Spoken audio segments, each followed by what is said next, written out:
All right, the House Foreign Affairs Committee continues to make quite quiet progress in their investigation into President Biden's disastrous withdrawal from Afghanistan.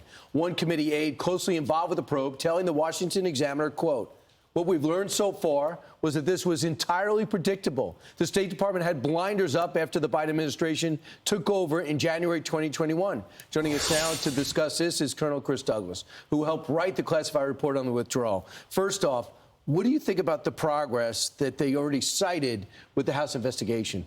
When they say entirely predictable, I mean, it is, that as well is predictable, that this is taking a long time. And from what I read in the article, even that the administration isn't entirely assisting or making their efforts simple. I mean, so they've got to go through all the people that, it's not what information was provided to who, when, and it's slow progress from what we can see. The president said repeatedly, nobody in the military ever briefed him about the possible disastrous effects of leaving the way they were leaving. Could that possibly be true? There's no way that could be true. I mean, the Central Command commander, the chairman,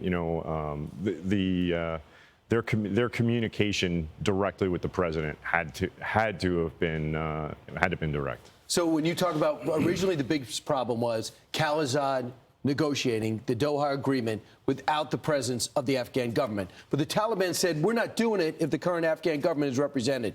So that was a mistake.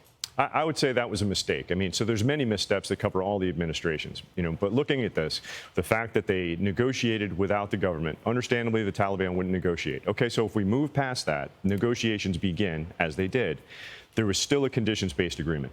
And the fact of the matter is that while a timeline was established by the previous administration, it was executed by the current administration. So to that point, the fact that they were not meeting the obligations of the existing agreement.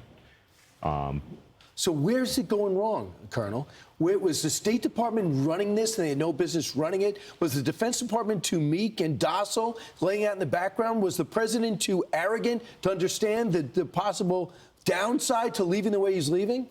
I think what this really was, and I mean, and this is me speculating, because the fact is that the Middle East is the most chaotic place on the planet. And so to that point is the people that were closest to the president that provided that, likely provided the advice, just didn't have the understanding of the volatility, uncertainty, and chaotic nature of the Middle East, specifically Afghanistan.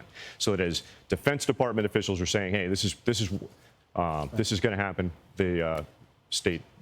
Is the White House curious about the results of this investigation? Was the White House curious about the results of your investigation? So speaking from our investigation, and we briefed everybody, with the exception of the president. And so there appeared to be interest, but I mean, how interested are you in? You wanted to brief the president, and he first said what?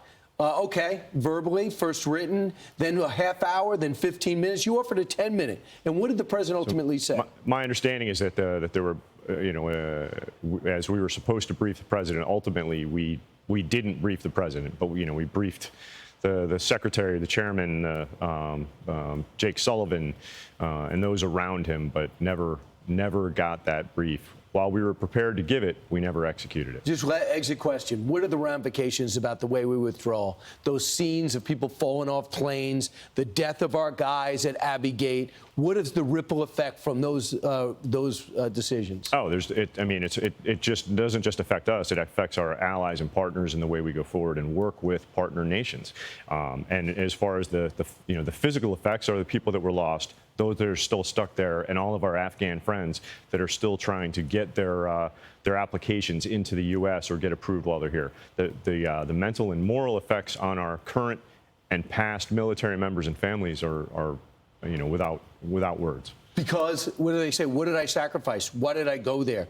Mentally and physically, I'm not the same. And you left that way. How dare you? And the other thing to keep in mind, too, is maybe there's no Ukraine invasion if it happens. And the other thing is the billions we left behind that might have turned up in Gaza and also around the world. Thanks so much, Colonel Douglas. Appreciate it. Thank you. I'm Steve Doocy. I'm Brian Kilmeade. And I'm Ainsley Earhart. And click here to subscribe to the Fox News YouTube page to catch our hottest interviews and most compelling analysis.